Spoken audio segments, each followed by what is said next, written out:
Assalamualaikum warahmatullahi wabarakatuh. Salam bahagia, salam hormat. Dan kita bertemu sekali lagi di ruangan maya di channel NASA 2K Studio bersama dengan Cikgu NASA. Pertemuan kita pada kali ini adalah untuk meneruskan lagi pembelajaran Bahasa Melayu tahun 3. Pada kali ini kita akan meneliti pula apakah tajuk yang terdapat pada buku teks muka surat 55 dan buku aktiviti pada muka surat 59. Kedua-duanya buku jilid 2. Cikgu harapkan anak-anak telah pun bersedia dengan kedua-dua buku yang telah cikgu nyatakan tadi. Kalau semuanya telah bersedia, apa tunggu lagi? Jom kita mulakan. Pada akhir pembelajaran kali ini, cikgu mengharapkan agar anak-anak dapat menggunakan kata tanya untuk melengkapkan teks. Ini bermakna pada kali ini kita akan belajar tentang kata tanya. Juga satu tajuk yang pernah kita belajar dan kali ini sekadar mengulang kaji. Dan sebelum itu, apa kata kalau kita lihat dahulu sepintas lalu apa yang tercatat dalam info bahasa muka surat 55. Kata tanya ialah perkataan yang digunakan untuk menanyakan sesuatu. Tanya.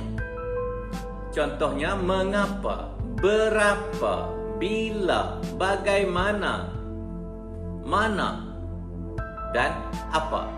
Contoh ayat yang diberikan, apa khabar Encik Izam? Baik, kita tinggalkan dahulu info bahasa ini dan kita teruskan pembacaan. Sambil kita membaca, cikgu akan menerangkan apakah kegunaan kata tanya itu. Boleh ya? Okey, kita mulakan pembacaan kita. Kata tanya. Udang galah air bukit.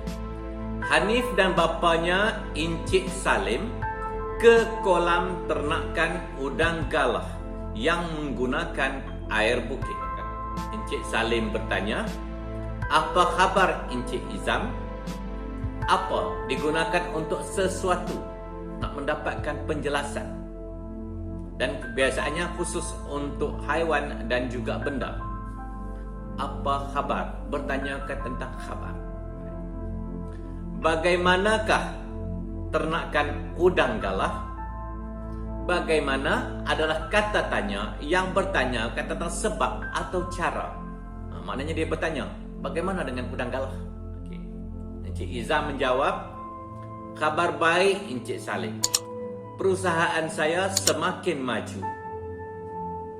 Hanif pula bertanya, berapakah jumlah kolam pakcik sekarang? Berapa? Berapa menanyakan tentang bilangan jumlah ataupun harga berapa? 1, 2, 3, itu berapa? Dan kita lihat apa pula jawapan daripada Encik Izam. Pakcik ada 14 buah kolam. Banyak lagi. Hanif berkata lagi, oh, banyaknya pakcik. Dari manakah punca air kolam ini? Mana digunakan sebagai kata tanya, yang mana kebiasaannya mana khusus untuk tempat. Jadi maksudnya di sini dia bertanya, di mana tempat dapatkan bekalan air? Okey. Encik Izam menjawab seterusnya, air kolam ini diperoleh dari bukit. Hanif menyoal lagi, mengapakah pakcik menggunakan air bukit? Mengapa digunakan? Mengapa untuk tanya sebab? Sebab apa pakcik guna air bukit?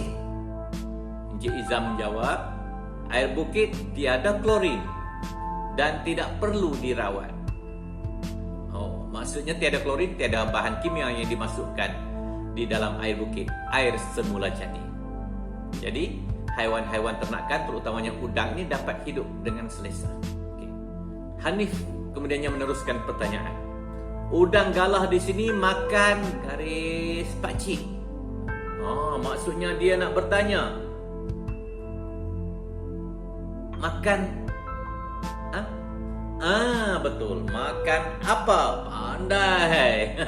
Makan apa? Masukkan apa di situ.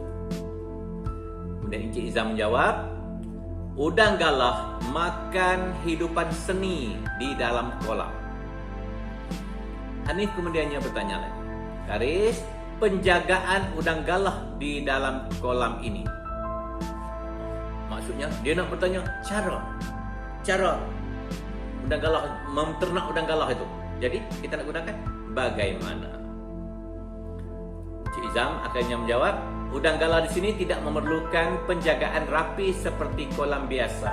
Udang membesar secara semula. Kemudian Encik Salim, ayah Hanif, berkata, baiklah Encik Izam, kami minta diri dahulu. Terima kasih atas maklumat yang diberikan. Selesai dah kita bincang-bincangkan apa yang tercatat pada muka surat 55 ini. Dan sekarang kita terus melangkah ke buku aktiviti pada muka surat 59. Jom. Pada muka surat 59, aktiviti 5. Bina ayat tanya menggunakan kata tanya yang betul berdasarkan gambar. Kalau berdasarkan pada gambar yang terdapat pada muka surat 59 ini, kita perlu membina ayat tanya menggunakan kata tanya yang diberikan berdasarkan gambar dan juga jawapan yang telah pun disediakan di bawahnya. Okey, kita terus ke gambar yang pertama untuk soalan yang pertama. Kata tanya yang diberikan adalah siapa? Mesti berkaitan dengan orang. Jawapan yang diberikan pula adalah Encik Hong, penternak dan penjual cengkerik. Bagaimana kita nak menulis ayatnya? Pertama sekali kita tulis dahulu kata tanya di hadapan. Siapa? Okey, dapat? Kita nak bertanya tentang siapa? Masukkan sahaja subjek yang terdapat pada jawapannya. Siapa namanya? Encik? Tambahkan saja namanya dan diakhiri dengan tanda soal. Siap untuk soalan yang pertama. Mudah kan? Okey. Gambar yang kedua dan soalan yang kedua. Okay. Kata tanya yang diberikan di mana? Jawapan pula, Encik Hong memelihara cengkeriknya di dalam kotak. Di mana membawa maksud tempat. Jadi bagaimana nak memulakan ayat kita? Tulislah kata tanya dahulu. Di mana? Okey, dapat? Tuliskan nama subjeknya tadi. Encik Hong. Okey. Kemudian sambungkan sedikit pernyataan yang terdapat dalam jawapan. Dan kita akhiri dengan tanda soal. Barulah jawapannya sesuai dengan soalan yang kita bina. Dapat Okey, baik. Gambar yang ketiga untuk soalan yang ketiga. Kata tanyanya apa? Menanyakan tentang benda dan ataupun haiwan. Jawapan yang diberikan, Encik Hong memberi cengkerik makanan ikan. Seperti mana biasa, letakkan kata tanya di hadapan. Apa? Okey. Bagaimana hendak menulis ayatnya? Apa yang diberikan? Yang diberikan oleh siapa nama subjeknya tadi? Tuliskan kepada. Tuliskan apakah binatang yang dibelanya. Akhirnya tambahkan sedikit kata ganti nama diri ketiganya dan diakhiri dengan tanda soal. Dapat? Sedikit saja kamu perlu tambah apa yang telah cikgu terangkan. Jangan susah hati.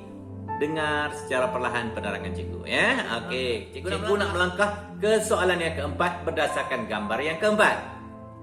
Kata tanya yang diberikan mengapa? Mengapa merujuk kepada sebab. Manakala jawapan untuk soalan yang perlu kita bina ini, ramai penternak ikan hiasan membeli cengkerik Encik Hong kerana cengkeriknya berkualiti. Itu jawapannya. Jadi kita nak membina ayat, mulakan dengan kata tanya. Mengapa? Mengapa? Ambil balik subjek dalam jawapan tadi. Dan kita akhiri dengan tanda soalan. Dah selesai. Dah selesai keempat soalan yang perlu kita bina pada buku aktiviti muka surat 59 ini. Cikgu harapkan kamu dapat menyiapkannya dengan kemas dan cantik. Dan jangan lupa kembalikan bukti bahawa kamu telah menyiapkan tugasan ini kepada cikgu untuk dinilai dan disewa. Okey, sehingga itu daripada cikgu.